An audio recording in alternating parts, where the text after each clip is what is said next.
cette base de données, je vais importer les deux premières bases de données. Donc, je vais cliquer sur Import in Current Database.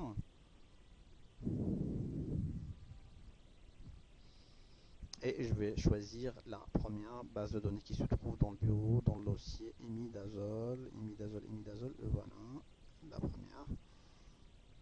Et je fais Open. Là, je sélectionne, je peux désélectionner comme je peux sélectionner tous les articles, tous les entrées. J'ai les 100 et je valide par OK. Voilà.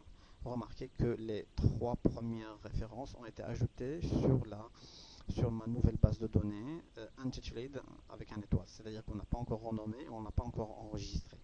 On va importer aussi la seconde. Import into current database et on choisit la seconde.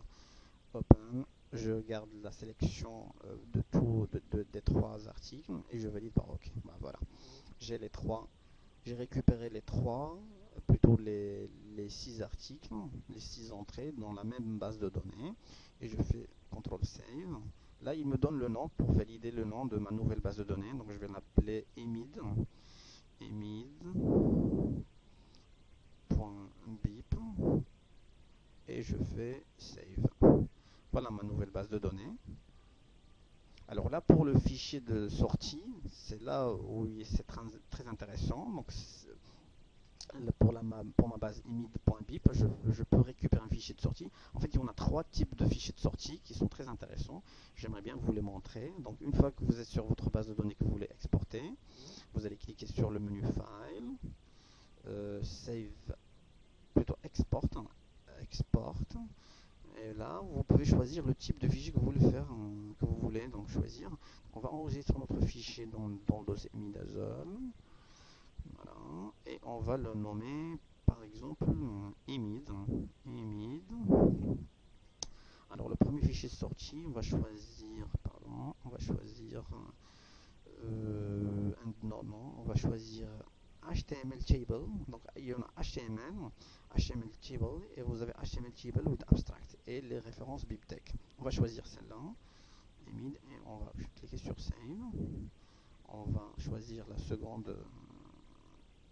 type d'exportation, export. On peut choisir aussi Harvard RTF. On va le nommer aussi emid. Save. Et on va choisir la troisième,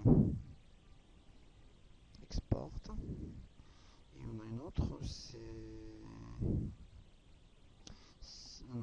non, c'est pas MSQL, c'est celle-là, c'est quarterly, c'est quarterly. On va choisir celle-là, RTF toujours, et on va la nommer emid avec 2D pour différencier par rapport à l'autre. Et je clique sur Save. Ben voilà, une fois que j'ai validé les fichiers de sortie, je peux les vérifier. Donc voilà,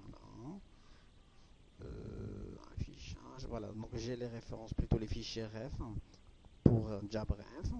J'ai les fichiers Word, emid, et j'ai le fichier de sortie sous forme d'une page web. Donc je fais un double clic. Ben voilà. Donc ça se représente comme tel. Donc vous avez les références qui sont groupées par rapport à un tableau dans une page web. Donc vous avez l'auteur, le titre, l'année, le journal, la référence, plutôt le type de la référence, et vous avez aussi les liens. Ça, c'est très intéressant. Donc vous avez le lien URL, vous cliquez dessus et on tombera directement sur la référence dans le journal, plutôt dans le moteur de recherche Science Direct, et je peux télécharger ce fichier PDF. Donc, par exemple, je peux cliquer sur comme ça, téléchargement. J'ouvre le fichier PDF.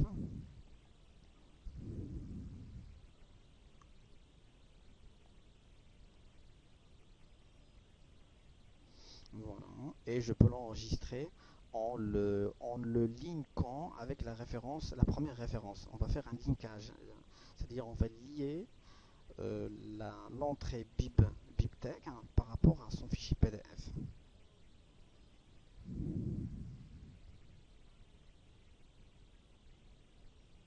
Voilà, enregistrer, et là je vais choisir le même dossier, le dossier imidazole, il est où? Et je vais choisir un nouveau dossier comme ça. Donc là je vais mettre les articles,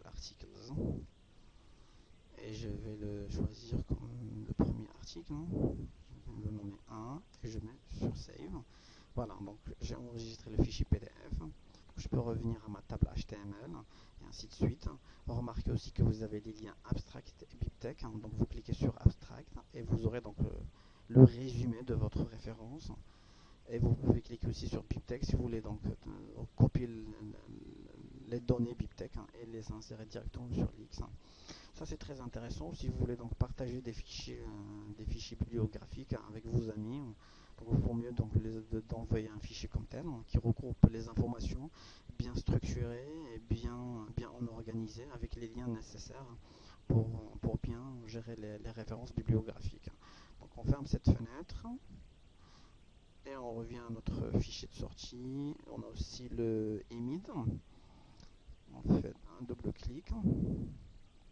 Ça c'est plutôt les références bibliographiques, mais récupérées avec un fichier de sortie Harvard. C'est-à-dire que vous avez les auteurs, l'année, donc l'année de l'article, le titre de votre article, le journal, et vous avez donc le volume avec le nombre de pages, et vous avez donc une succession des références de votre base de données qui sont bien organisées. Ça c'est pour les personnes qui travaillent directement avec Word. Donc vous pouvez récupérer vos références bibliographiques comme telles. Ça permet de gagner beaucoup de temps et vous aurez donc une unification de vos références bibliographiques. Vous avez aussi le type qu'on a vu tout à l'heure, c'est Quarterfile. On enregistre sous le nom de EMID avec 2D. On fait un double clic dessus pour voir le fichier de sortie. Voilà. Donc ça, la différence, c'est l'année. Donc l'année, vous l'avez en dernier, à côté des pages. Et vous avez le volume entre parenthèses. Voilà, donc les 6 références bibliographiques. Pour l'article, il va falloir donc linker ces articles. Je vais vous montrer comment faire. Donc on ouvre la base de données EMID. On va sur Jabref. Donc Jabref là, la première entrée, on a déjà récupéré le fichier PDF. Donc on peut linker cette référence par rapport à son fichier de PDF. Donc on fait un double clic. On va sur l'onglet General. On clique sur plus, récupération du fichier PDF dans le dossier imidazole, articles, on clique sur celui-là et on fait Open. Ok, bah voilà, on a linké le fichier PDF par rapport à cette référence et on remarque l'apparition d'un fichier, plutôt de l'icône PDF ici, donc il vous permet de dire que cette première entrée ou cette référence bibliographique est linkée par rapport à son fichier PDF. Donc vous pouvez avoir un accès directement sur cet article. Voilà, on clique sur enregistrer, CTRL-C pour enregistrer notre base de données. Donc si on fait un double clic dessus, on aura donc le fichier PDF. Voilà, pour l'utilisation de votre Jabref, comment importer, comment exporter les fichiers. Reste le fichier .bib est aussi un fichier de sortie. Donc ce fichier est reconnu par le logiciel Lix qui le gère en interne pour gérer vos références bibliographiques. Voilà, donc pour l'utilisation de Jabref, l'importation et l'exportation de fichiers, la gestion de vos références bibliographiques. Merci pour